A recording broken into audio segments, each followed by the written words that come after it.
Hello friends, welcome to back my channel magic kitchen में आप सबका स्वागत है। आज हम बहुत ही टेस्टी नाश्ता बनाएंगे जो कि झटपट बनकर तैयार हो जाती है। तो चलिए शुरू करते हैं। तो सबसे पहले यहाँ पे हम 1 कटोरी गेहूं का आटा ले लेंगे और जिस कटोरी से हमने गेहूं का आटा लिया था सेम उसी कटोरी से 1 कटोरी यहाँ पे हम सूजी ले लेंगे। तो आप सूजी कोई भी ले सकते हैं। और यहाँ पे अब हम डाल देंगे 1 चम्मच अजवाइन क्रश करके और स्वादानुसार नमक डाल देंगे।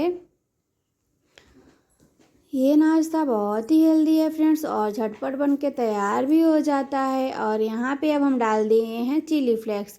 अगर आप तीखा ना खाते हो तो आप स्किप भी कर सकते हैं और इसके जगह पे आप यहाँ पे कस्तूरी मेथी या फिर हरी धनिया भी कट करके डाल सकते हैं। फ्रेंड्स, यहाँ पे हरी धनिया का फ्लेवर बहुत ही अच्छा आएगा, पर इस टाइम पे हमारे पास नहीं था तो यहाँ पे हमने नहीं डाला है। अगर आपके पास हो तो आप ज़रूर डालिएगा। और यहाँ पे अब हम दही डाल देंगे। दही हमारी फ्रेश थी तो इसलिए हमने यहाँ पे इतना दही डाला है। अगर आपका दही खट्टी हो तो आप 1 से 2 चम्मच ही डालिएगा।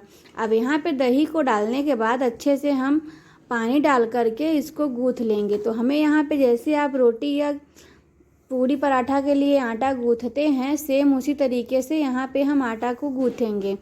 तो हमें ज़्यादा पानी नहीं डालना है फ्रेंड्स, यहाँ पे हम थोड़ा थोड़ा पानी डालकर ही गूँथेंगे। नहीं तो आटा जो है वो हमारा गीला हो जाएगा और अच्छे से गूँथेगा नहीं, फिर इसमें हमें और आटा या सूजी डालना पड़ेगा। तो शुरू में ही हमें यहाँ पे थोड़ा थोड़ा पानी करके ही हम आटा लगाएंगे। तो यहाँ पे देख सकते हैं हमने यहाँ पे थोड़ा थोड़ा पानी लगा के आटे को अच्छे तरीके से गूँथ लिया है। अब यहाँ पे हम अच्छे से 1-2 राउंड और अच्छे से गूँथ लेंगे ताकि ये अच्छे से सॉफ्ट हो जाए। और यहाँ पे हमने आटे को अच्छे से गूँथ लिया है। अब इसको हम ढक करके 10 मिनट के लिए रख देंगे ताकि जो हमने यहाँ पे सूजी डाली हुई है वो सूजी अच्छे से फूल जाए। तो आप देख सकते हैं हमने सूजी को ढक करके रख दिया है। अब यहाँ पे हमने 4 आलू लिए हैं। आलू हमारा उबला हुआ है तो आलू को हम अच्छी तरीके से छील लेंगे। और आलू भी हमारा यहाँ पे ठंडा हो चुका था, हमने पहले ही उबालने के लिए रख दिया था। और इसी तरीके से हमने यहाँ पे सभी आलूओं को छील लिया है और आलू को हम अच्छे से मैश कर देंगे। अगर आपके पास पोटैटो मैशर हो तो आप उससे भी मैश कर सकते हैं, पर यहाँ पे हमने हाथों से ही मैश कर दिया है। और अब यहाँ पे हम कढ़ाई लेंगे। कढ़ाई में हम मस्टर्ड ऑयल या सरसों का तेल डाल देंगे। आप जो भी कुकिंग ऑयल खाते हो, जो भी तेल खाते हो आप डाल सकते हैं। तो यहाँ पे तेल भी हमारा अच्छे से गर्म हो चुका है। अब यहाँ पे हम डाल देंगे 1 चम्मच सरसों का दाना या फिर आप राई भी बोल सकते हैं। कई जगह तो सरसों के दाने को राई भी बोलते हैं या फिर मस्टर्ड सीड्स भी डाल सकते हैं।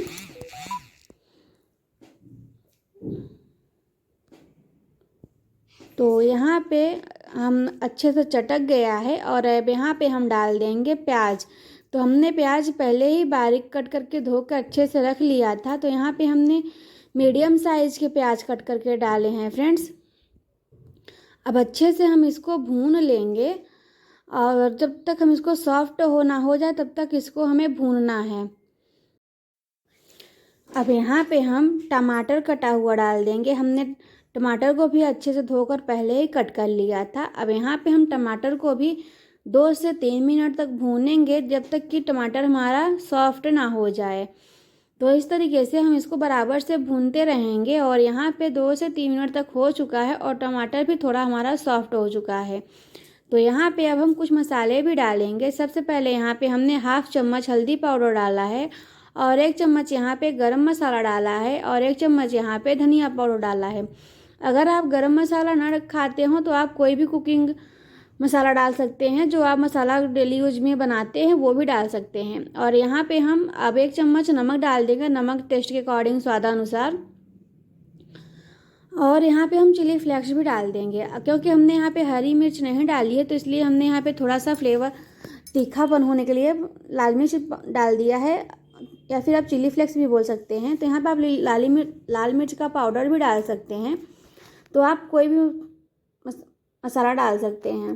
तो अब इसको हम अच्छे से भून लेंगे। और यहाँ पे जो अब हम आलू उबले हुए हमारे थे वो इसमें हम डाल देंगे। हमने पहले ही छील कर मिक्स कर लिया था, तो अब यहाँ पे हम डाल देंगे। और यहाँ पे अब हम आलू को 2 से 3 मिनट तक भूनेंगे, जब तक कि आलू हमारा अच्छे से मिल ना जाए, ताकि हमारा जो हमने प्याज का स्टफिंग बनाया है वो भी अच्छे से आलू में मिल जाए। तो यहाँ पे 2 से 3 मिनट तक हम बराबर भूनते रहेंगे। तो आप देख सकते हैं यहाँ पे हमारा आलू भी अच्छे से भून चुका है और मसाले भी एक हो गए हैं। अब यहाँ पे हम दूसरे बर्तन में निकाल लेंगे ठंडा होने के लिए। तो यहाँ पे देख सकते हैं अच्छे से हमने भून लिया है और आलू भी जो हमारी है वो भी अच्छे से भून चुकी है। अब यहाँ पे हमने दूसरे बर्तन में निकाल लिया है। तो आप कोई भी बर्तन ले सकते हैं, थाली या प्लेट, जिसमें आप निकालना चाहें। यहाँ पे हमने प्लेट में निकाल कर अब इसको ठंडा होने देंगे। और जब तक ये ठंडा हो रहा है तब तक चलिए हम आगे की वीडियो देख लेते हैं। अब यहाँ पे उसको हम ठंडा होने के लिए रख दिए हैं और यहाँ पे हमने भगोने में या पतीला में, आप जो भी बोलते हो, हमने यहाँ पे 1 से 2 गिलास पानी गर्म होने के लिए रख दिया है। और यहाँ पे अब हमारा आटा भी अच्छे से सॉफ्ट हो चुका है। तो अब यहाँ पे हाथों में हम थोड़ा सा तेल लगाएंगे और तेल लगाने के बाद एक बार अच्छे से हम इसको, जो आटा है, अच्छे से एक बार फिर से हम गूँथ लेंगे। और गूँथने के बाद अब एक हम लोई बनाएंगे। तो इस तरीके से आप कोई भी शेप दे सकते हैं, छोटा बड़ा। तो इस तरीके से हम हाथों से ही फैला लेंगे। तो हमने लोई को बना करके अच्छे से फैला लिया है और स्टफिंग भी हमारी जो है वो ठंडी हो चुकी है। तो अब यहाँ पे हम चम्मच से भर देंगे और भरने के बाद जैसे आप आलू का पराठा बनाते हैं तो भरते हैं, सेम उसी तरीके से यहाँ पे हम 1 चम्मच स्टफिंग डाल करके भर लेंगे। तो हमने आपसे पहले भी बताया है कि आप कोई भी शेप दे सकते हैं या फिर छोटा बड़ा आप बना सकते हैं। तो यहाँ पे हमने बड़ा छोटा दोनों बनाया है, तो आप दे सकते हैं। और हाथों से थोड़ा सा हम दबा देंगे, ताकि मतलब प्रेस कर देंगे, ताकि ये ज़्यादा गोल ना रहे और थोड़ा चपटा रहे। अब यहाँ पे हम एक लेंगे स्टीमर। स्टीमर में हम अच्छे से तेल लगा देंगे ताकि जो आटा है वो चिपके नहीं। और देख सकते हैं यहाँ पे पानी भी हमारा अच्छे से उबल गया था और कितना अच्छे से उबल रहा है। अब यहाँ पे हम जो स्टीमर लिए थे उसमें डाल देंगे और सभी को, जो हमने बनाया था, सभी को स्टीमर में डाल करके ढक देंगे और इसको स्टीम कर लेंगे।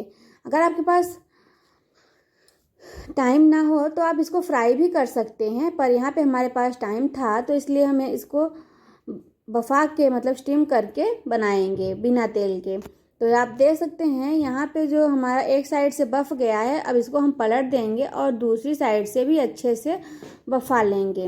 अब इसको हम, तो यहाँ पे हमारा जो नाश्ता है वो बफ चुका है। अब यहाँ पे हम दूसरे बर्तन में निकाल देंगे और इसको ठंडा होने देंगे।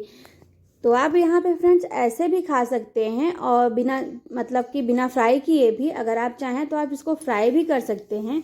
तो हम यहाँ पे आपको 2 तरीके से दिखा रहे हैं। तो अब यहाँ पे हम तेल डाल देंगे।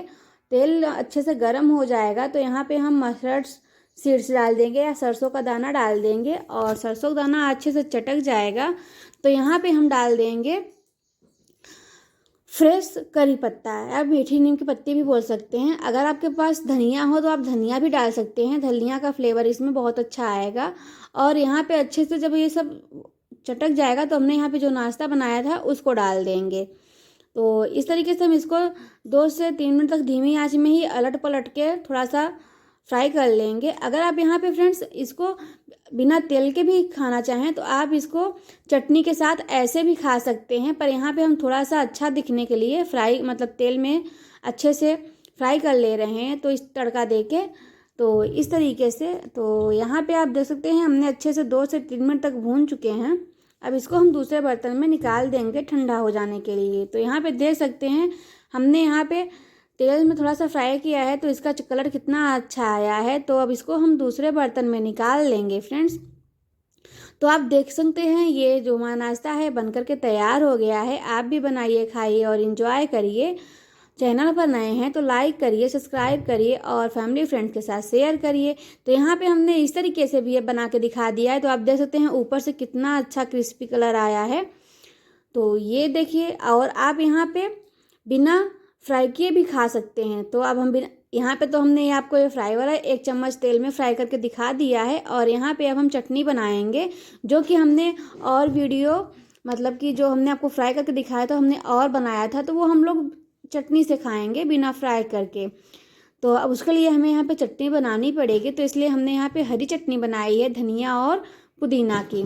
तो अब यहाँ पे हम धनिया और पुदीना को अच्छे से धो लिए थे। धोने के बाद अब यहाँ पे हम मिक्सी जार लेंगे और जो हमने धनिया पुदीना धो कर रखा था कट करके डाल देंगे मिक्सी जार में। और टेस्ट बढ़ाने के लिए यहाँ पे हम डाल देंगे स्वादानुसार नमक।